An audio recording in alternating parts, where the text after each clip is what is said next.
Bonjour les formatrices et les formateurs. Est-ce qu'il t'arrive de souffrir du syndrome de l'imposteur, d'avoir l'impression de ne pas être légitime en tant que formateur ou formatrice? Si c'est le cas, peut-être que tu passes à l'un des extrêmes suivants, que soit tu te sous-valorises, tu ne sais pas te mettre en valeur en formation ou te vendre, entre guillemets, soit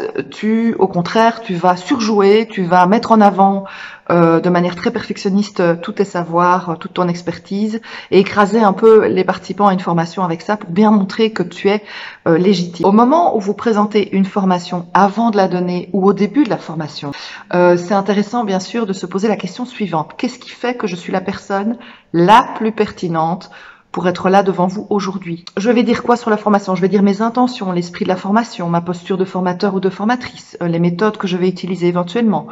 Je vais parler de moi, de mon identité, éventuellement de mon parcours. On va parler d'une position de père et d'expert. Très important cette position.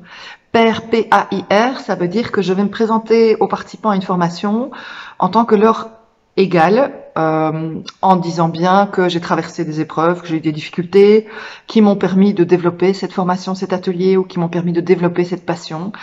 et que parfois moi-même je suis confrontée à ces difficultés encore maintenant. Simplement déposer ça pour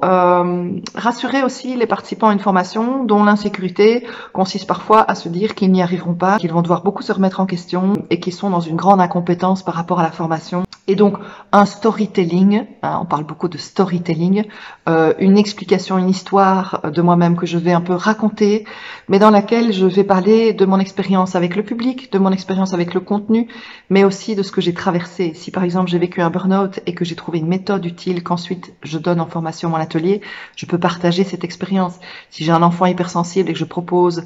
une formation sur l'hypersensibilité, je peux partager le fait que j'ai dû traverser certains obstacles et que c'était pas évident. Si je donne une formation sur l'informatique ou l'organisation, je peux expliquer que ça vient du fait que dans mon travail précédent, finalement, ou même actuel, on me sollicite beaucoup pour régler des problèmes informatiques ou pour gérer l'organisation. Si je donne une formation sur l'écoute, ça peut être aussi en lien avec un vécu que j'ai dans ma famille, dans mon travail. Tout ça, je peux l'exposer en formation pour que les participants à la formation comprennent ce qui, dans mon vécu, dans mon expérience, dans mes traversées personnelles, a pu me permettre de faire des dépassements et en quoi finalement ce que je vais proposer peut aussi leur être utile puisque ça m'a été utile.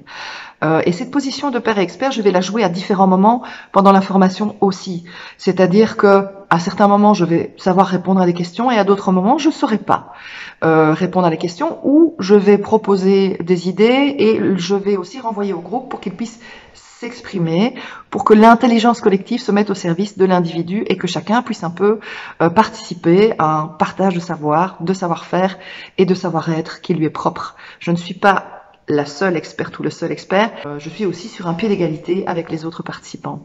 Une autre manière d'être pair et expert en formation, c'est d'apposer les points de vue plutôt que de les opposer, c'est-à-dire de ne pas dévaloriser des perceptions qui ne sont pas forcément les miennes ou celles de la norme dans le groupe, mais plutôt de dire, tiens, c'est intéressant ce que tu dis, voilà une autre manière de penser, et toi ça t'apporte ça, voilà ce que ça peut donner, simplement en mettant sur un pied d'égalité ces perceptions pour ne pas les dévaloriser d'une part et d'autre part pour montrer qu'il y a plein de manières de faire différentes, autres encore que celles que je propose moi.